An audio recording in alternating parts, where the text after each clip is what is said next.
When you are trying to impress people with words, the more you say, the more common you appear and the less in control. Even if you're saying something banal, it will seem original if you make it vague, open ended, and sphinx like. Powerful people impress and intimidate by saying less.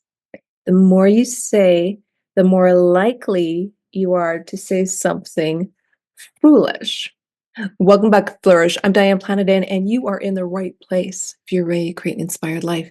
And we are in the fourth law in the 48 Laws of Power, Robert Greene's best-selling book, and it is so relevant today.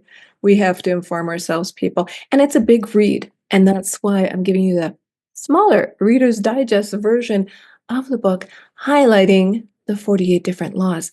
And law number 4 is always say less than necessary. Yes, we're all gossip girls, aren't we? Here we go. Power, he says, is in many ways a game of appearances. And when you say less than necessary, you inevitably appear greater and more powerful than you are. Your silence will make other people uncomfortable.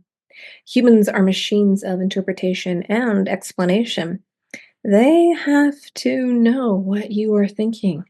When you carefully control what you reveal, they cannot pierce your intentions or your meaning. Your short answers and silences will put them on the defensive, and they will jump in nervously, filling the silence with all kinds of comments that will reveal valuable information about them and their weaknesses. They will leave a meeting with you feeling as if they had been robbed, and they will go home and ponder your every word. This extra attention to your brief comments will only add to your power.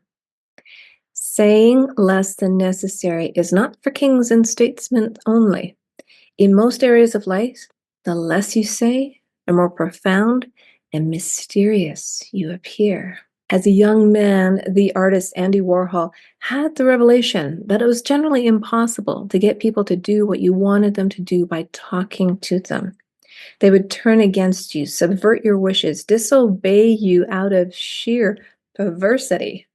He once told a friend, "I learned that you actually have more power when you shut up."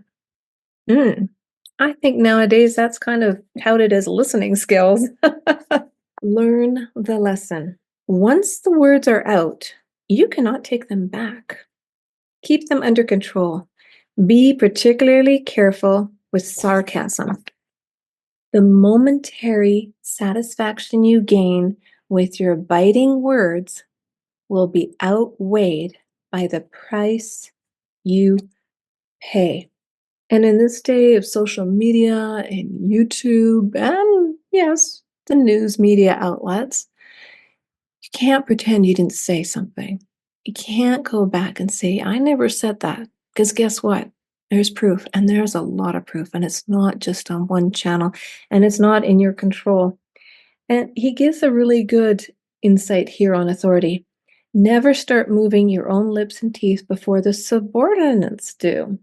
The longer I keep quiet, the sooner others move their lips and teeth. As they move their lips and teeth, I can thereby understand their real intentions.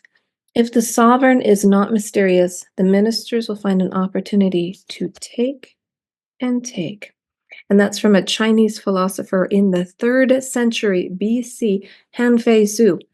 This is nothing new, right? But that's why it's so important to refresh our memories, to keep informed.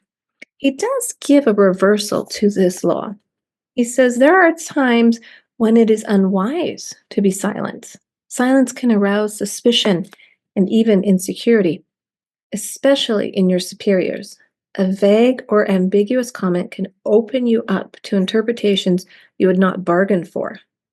Silence and saying less than necessary must be practiced with caution, then, and in the right situations. It is occasionally wiser to imitate the court jester who plays a fool, but knows he's smarter than the king.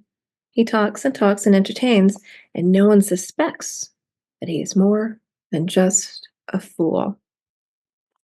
All the world's a stage, right? I love it. Hit that subscribe button. We are moving on to law number 5, and you're not going to want to miss it. I'll see you then.